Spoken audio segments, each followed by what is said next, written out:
India के सबसे बड़े डायरेक्टर प्रशांत नील। और प्रशांत नील के दिमाग में जो चलता है ना वह कोई सोच भी नहीं सकता है। प्रशांत नील ऐसे डायरेक्टर है जिसने केजीएफ चैप्टर 2 और सालार जैसी फिल्म दे चुके हैं।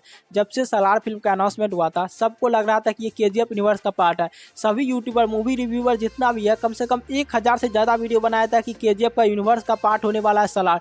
लेकिन प्रशांत नील ने सालार फिल्म में केजीएफ का के भी यूज नहीं किया था। फिर भी लोगों का आशा है कि ये केजीएफ यूनिवर्स का पार्ट होने वाला है, जो कि आज एक लेटेस्ट न्यूज़ से बाहर आया कि सालार पार्ट 2 जो होने वाला है ये केजीएफ यूनिवर्स का पार्ट होने वाला है। ये तो कंफर्म नहीं है, लेकिन प्रशांत नील के दिमाग में एक यूनिवर्स चल रहा है जो कि जिसमें सालार का यूनिवर्स होने वाला है, केजीएफ और एनटीआर 31 का भी कोलैबोरेशन होने वाला है। क्योंकि प्रशांत नील अभी सालार पार्ट 2 के शूटिंग में व्यस्त है, क्योंकि सालार पार्ट 2 हमें 2025 में ही देखने को मिलेगा। जो कि प्रशांत नील की सालार पार्ट 1 की कहानी अधूरा रह गया था, जो कि पार्ट 2 में पूरा होगा। वहीं से चालू होगा जूनियर एनटीआर की एनटीआर 31 की कहानी, क्योंकि जूनियर एनटीआर 2022 में ही एक फिल्म अनाउंस किया था जूनियर एनटीआर के साथ एनटीआर 31, जो कि उस फिल्म का भी कैरेक्टर काफी डार्क होने वाला है। मतलब उसके पोस्टर से ही लगेगा कि ये केजीएफ यूनिवर्स का पार्ट होगा। सबको लग रहा था कि केजीएफ यूनिवर्स बनने वाला है, जिसमें रॉकिंग स्टार यश, प्रभास और जूनियर एनटीआर जैसे कैरेक्टर होने वाले हैं।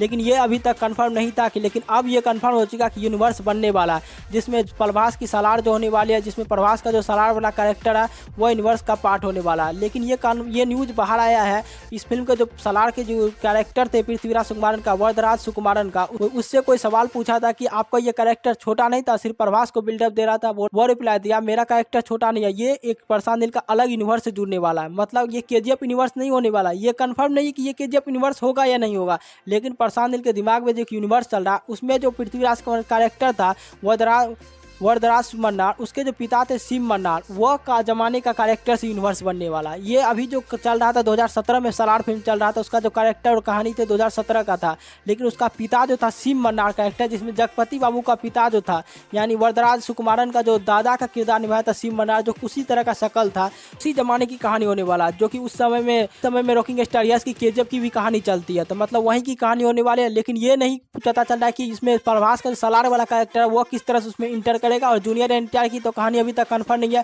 उसका कहानी जैसे लिखेगा डायरेक्टर वहां से शुरू होगा। लेकिन जिस तरह से इसमें पृथ्वीराज सुकुमारन का दादा का किरदार उसका शक्ल मिलता था, उसी तरह प्रभास के सालार में उसका पिता का जो रोल था उसी का कैरेक्टर उससे मिलने वाला है। मतलब इसमें तीनों का कहानी वहीं से चालू होगा, उसका अलग यूनिवर्स बनने वाला। अभी जो सालार पार्ट 2 की कहानी होने वाली है इसका अलग ही कहानी होने वाली है। और सालार पार्ट 1 में देखा ही होगा आपने, उसमें पृथ्वीराज सुकुमारन और प्रभास के बीच में जो दोस्ती था इतना गहरा, वह दोनों में लड़ाई हो जाता है देवा और वरदराज सुकुमारन का, उसका कहानी सालार पार्ट 2 तक ही रहेगा, उसमें कोई जुटने वाला नहीं है। लेकिन एनटीआर 31 की जो कहानी होने वाली है वहाँ से यूनिवर्स चालू होने वाला।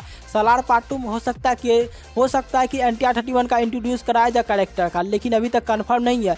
लेकिन ये तो है कि प्रशांत नील के दिमाग में एक यूनिवर्स चल रहा है। अगर केजीएफ का रॉकिंग स्टार यश अगर किसी भी यूनिवर्स में आ जाते तो तबाही मचा देते। अगर सालार पार्ट 2 में उसका थोड़ा सा भी कैमियो करा देता ना तो 700 करोड़ का कलेक्शन किया ऑल टाइम वो 7 दिन में पूरा कर लेता सालार पार्ट 1। लेकिन फिर भी मेकर्स नहीं चाहते थे। प्रशांत नील का दिमाग अलग लेवल पे चलता है, वह कोई रिस्क नहीं लेना चाहते, वह यूनिवर्स को एक एक करके बनाएंगे। जिस तरह से हॉलीवुड में एवेंजर चलता है उसी तरह अपना यूनिवर्स, देसी यूनिवर्स बनेगा।